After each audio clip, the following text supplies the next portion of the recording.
Ashamarka funee nageenya waaqayyo isiniif haa ta'u maatii dandeessu hunduma keessaniif akkam jirtu nagaa keessanii an nagaa kootii baga jiraattanii jira isinis baga nagaa keessan naaf taatanii maatii hunda keessaniifu tole har'as immoo dhufeen jira har'a immoo yaada tokko isiniif qabadhee dhufeen jira tole akkuma beekamu ji'a tokkoof deema Itoophiyaa keessatti wanti ta'e tokko By the way, wanti kun duras waan dhoksaatti ta'aa turedha. Tarii guyyaadhuma waaqayyootu ka'ee jennaani. Ifa bahee malee jechuudha. Haa ta'uyyuu malee kanaaf egaa maal jechuu barbaadeeni wantichi yeroodhuma waaqayyootu ka'eetu ifa bahee malee waanuma dur dhoksaatti hojjetaa turantu har'a ifa bahee ta'uu danda'a.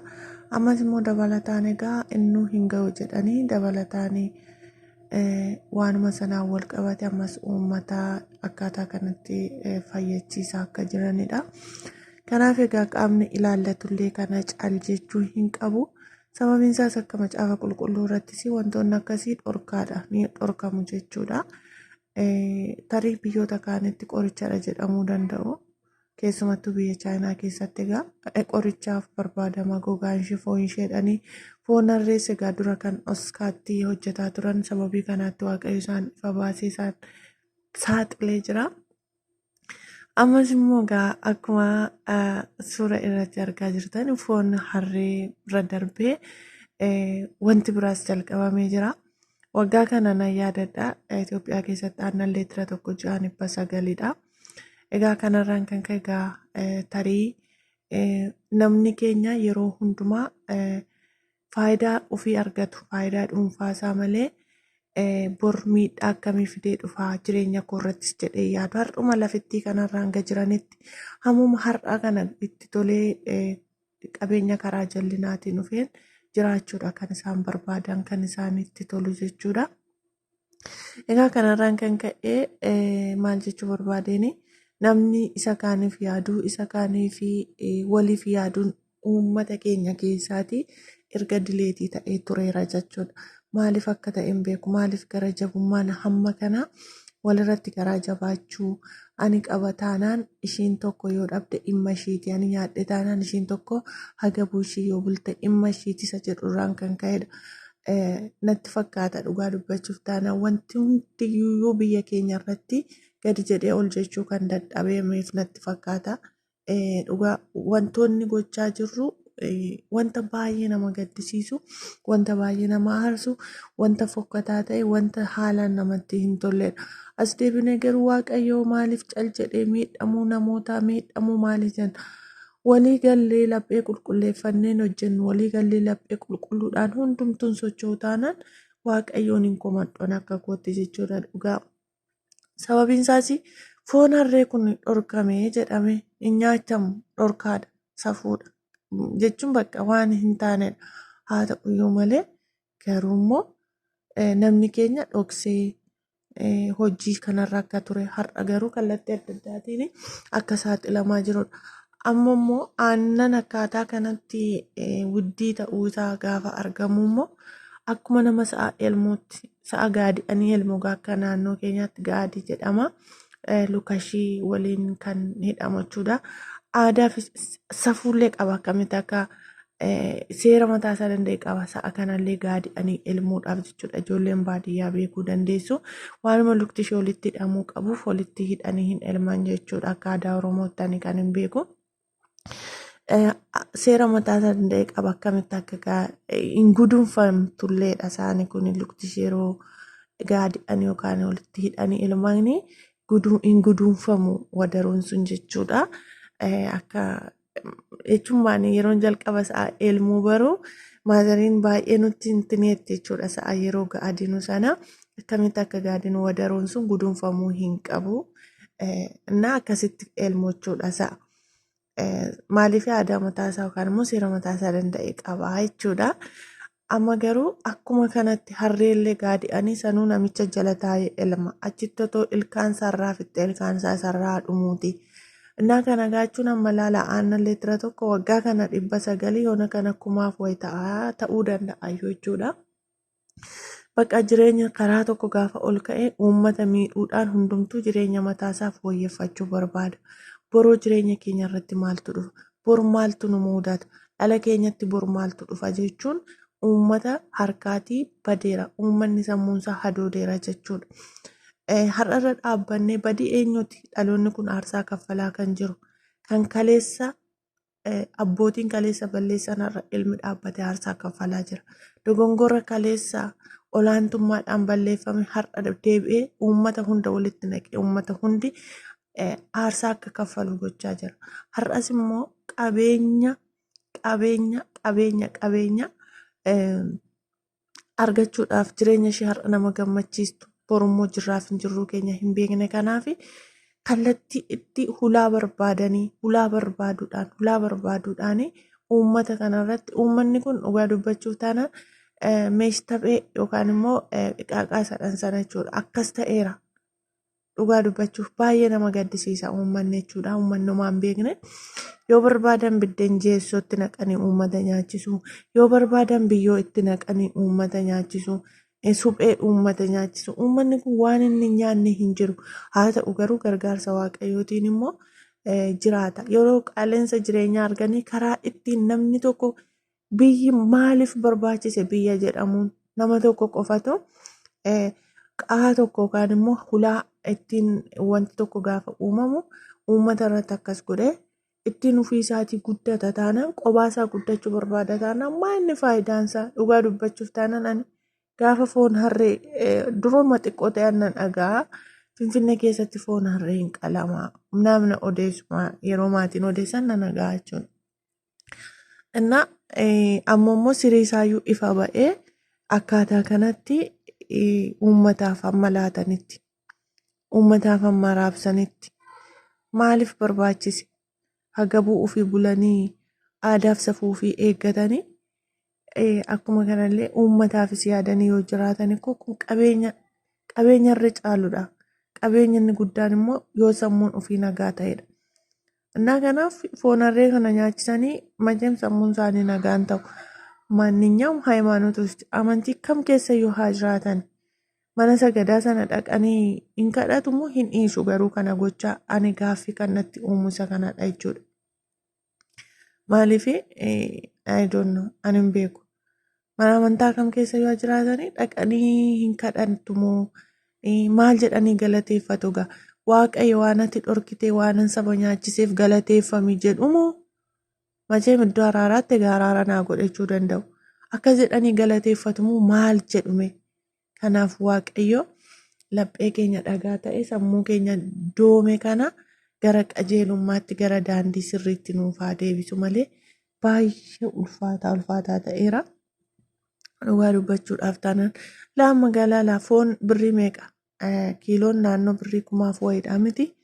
Amma gaasaan kun gad deebisanii gurguru. Uummanni keenya immoo rakkina isaa hin beekaa. Qaala'insa jireenyaa akkuma beektanidha. Hir'ina jiru hin beekaa. Keessumatti hojjettoonni mootummaa ji'aan meeqa akka argatan maalimmoo akka bitan hin beektu. Garraamonni koo kun anaa nyaatu dhugaa baay'ee garaa nama nyaatu. Isaan dhuguma foon isa sirriidha jedhaniit dhaqanii maal godhu? Foonuma isa sirriin argadhe jedhanii gatii gadi bu'aan argatanii bitatu jechuudha. Suurri kan jiru kan sangaati mana foonii jedhama macheem walumaa galatti jechuudha. Kanaaf egaa ammas immoo iddoo aannanii kanatti yeroo deebinu aannan kun egaa harree kana elmanii yookaan sa'a tokko qabu ta'a gibbii keessaa isaan harree isaanii elmu. Namni tokko immoo daa'imti aannan argattee akka guddattu yookaan haati hojii deemti ta'a. Shuggeema tokkollee taati yookaan buttullee tokkollee taati malee namni ilmoo isaaf kireessuun dhiisu amma fe'ee yoo rakkate yoo amma fe'ee qaaleensi jireenyaa baay'ate qoonqoo isaatti uffata isaatti dibata isaatti hir'isee namni ilmoo isaaf jiraata waan ta'eef jechuudha. Kanaaf akkasitti kireeffachuudhaaf danda'u. Qe'ee keessatti sa'a tokko mul'isuu danda'u garuu dugda duubaan immoo wanti dhufu waa biraadha jechuudha. Maal ijoo bara akkamiirra geenye maaltu ta'a? Nutoo gaammurii kanarratti waan akkasii argine yookaan hin jiraanna yookaan dafnee darbina. Dhaloonni nuteellaa dhufanuu maal arguuf jiru laata? Maaltu ta'uuf jira? Dhugaa baay'ee nama sodaachisas nama qaaneffachiisas namatti ulfaatas. Egaa kanatu jira. Ani hin beeku dhugaa dubbachuudhaaf taanaan wanta jechuun ilaaluudhaaf nama sururu wantoota akka hantuutaa waan meeqa kana yeroo namaaf laatani maali dhugaa qaanii fi salphina guddaadha kuni qabeenyarraa argamuuf jedhanii baay'ee ulfaata dhugaa dubbachuuf taanaan hojii uumuun barbaachisaadha. Dhugaan hojii uumuu isaanii 100% nan deeggara. Hojii uumuu jechuun garuu waan uummata miidhu, waan uummata irratti rakkoo fidu, waan uummata dadhabsiisu, waan safuu aadaa fi duudhaa isaa gadi. Akkuma kanammoo wanta macaafni illee hin eeyyamne dhiifama naa godhaatii tarii namoonni amantii garaagaraa dhaggeeffattu. Akka macaafa qulqulluutti yookaan wangeelaatti wantoonni akkasii kan akka fardaa wantoonni kun ni dhorkamu jechuudha akka hin nyaatamne. Innaa kanaaf wanta waaqayyoo dhorkullee nyaannee wanta waaqayyoo eeyyamee fi hin eeyyamne illee adda baasuu dadhabne gaafa biyya irratti eegamsi tokko dhufu, dhumiinsi tokko dhufu, rakkinni tokko dhufu immoo akkaataa kanatti waaqayyo maaliif cal jedhee waaqayyo maal isa goonee wantoota akkasiitu dhaggeeffatama jechuudha. Argitanii gara jabummaan amma gadi baasanii dhugaa kana foon harree, foon hantuutaa, foon wanta ijatti nama sururtu garaagaraa namaa laachuu miti gadi baasaniiyyuu qaluutti jalqabanii miti mormarraa kutanii caakkaatti darbachuu gara jabummaa hamma kanarra geenyee jirra. Booroo garamitti deemaa jirra? Eessas dhaqaa jirra? Dhumni keenya maal ta'a laata? Dhugaan baay'ee sodaa fi naasuu guddaa keessan jira jechuudha. Maaliif hojjettanii gara jabummaan kana caalu maalidha? Maaltu dhufa kana booddee? Dhugaa dubbachuudhaaf taanaan kana booddee maaltu dhufa? Baay'ee waan ulfaatuu fi waan sururamaa fi sodaachisaa yookaan immoo ija namaatti illee hin tolledha dhugaa dubbachuudhaaf taanaan jechuudha. I don't know dhugaa dubbachuuf ani hin beeku. Hin beeka akkaataatti ibsanii hin ulfaata. Kanaaf iyyuu walumaa galatti hamma danda'ameen uummanni otoo walii galee wantoota yeroo akkasii kana otoo fayyadamuu dhiisee baay'ee gaariidha jedheetaniin amanani. Maaliif hojjettanii yeroodhaaf otoo gabaa dhabanii baay'ee gaariidha dheetan akka kootti fudhadha. Egaa waaqayyoo uummata keenyaaf akkuma kanallee warra kana godhaniifis qalbiif ogummaa haa kennu. Warra immoo akkasitti otoo hin beekiin nyaachifamaa jiran kanaaf immoo fayyaa isaanii yaada isaanii waaqayyo haa eegu. Innaa karaa meeqaa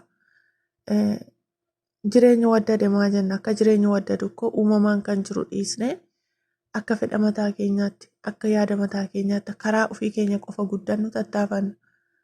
Biyyoo fuudhanii toshanii namaa laatanii barbaree dhadhanii suphee daakanii barbareetti makanii namaa laatanii biddeena jeessoo namaa laatanii maanni tokko immoo sagaaturaa kan jedhamu soqaa mukaafaa koo mi'aan itti dabalanii namaa laataniiru. Kanaaf egaa namni keenya gargaarsuma waaqayyootiin jiraata malee daldaaltonni yookaan immoo naggaadonni Itoophiyaa walumaa galatti uummataaf waan gaarii yaadanii hin beekanii hin godhanis jechuudha. Kana yeroo jedhu immoo namoonni waaqayyoon sodaatanii uumaa isaanii sodaatanii seeraan waanuma seera qabeessa ta'een uummata biraan ga'anii fayyaa uummataa kan eeganis jiraachuu ni danda'u. Kanaaf egaa soorummaan karaa jallinaa dhufu qabeenyi karaa jallinaa dhufu faayidaa tokkoyyuu hin qabu. Amma danda'ametti waan hojjennu tokko qabeenyi kun irra yoo baay'ate foon harree kana nama nyaachisanii aannan harree kana dhaloota obaasanii qabeenyi karaa sana dhufu qabeenyi karaa jallinaa dhufu karuma jallinaa bada. Yoo baay'ate ittiin konkolaataa bitu macheem lubbuu isaanii oolfachuu hin danda'ani. Gaafa guyyaan ga'e lubbuu isaanii oolfachuu hin danda'ani. Yoo baay'ate ittiin gamoo ijaaru. Gamoon sun immoo yookaan waanuma ta'e sababa wayiitiin kufuu danda'a, harca'uu danda'a. Konkolaataan sun illee akkuma kana. Garuu wantoota karaa jallinaa dhufu kanaan Qusaaqusii mana keessaa yoo guuttatan malee, garaa ofii yoo guuttatan malee lubbuu ofii oolfachuu hin danda'amu.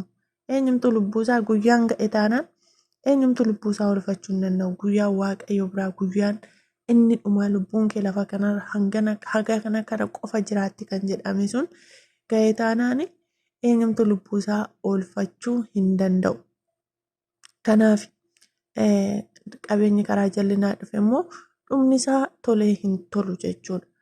Dhalataafis hin ta'u akkanumaan lubbuusaa bara baraan gubuu, lubbuusaa Rabbi fuulduratti, Waaqayyo fuulduratti jechuudha gubuudha malee waan argatu tokko hin qabu. Kanaaf egaa firoottan koo namni keenya amma isinii danda'ametti namoonni miidiyaa fayyadamtan yaada kana sheer godhaa. Dhugaan isiniin jedhaa sheer godhaa hojjedhaa irratti jechuudha. Balaaleffatamuu qaba. Kanaafiyyuu akkas isiniin jedhaa. Waaqayyo isin haa eebbisu. Yaadaa fi ogummaa hubannaa immoo Waaqayyo uummata keenyaaf haa kennu. Waan araara haa buusu. Warra kana godhaniif immoo hubannaaf ogummaa haa kennu. Warra nyaataniif immoo fayyaa isaanii Waaqayyo nuuf haa eegu. Akkas isiniin jedhaa. Baay'ee nama jibbisiisa dhugaa. Bara jibbisiisaa fokkataa irra geenyee jirra.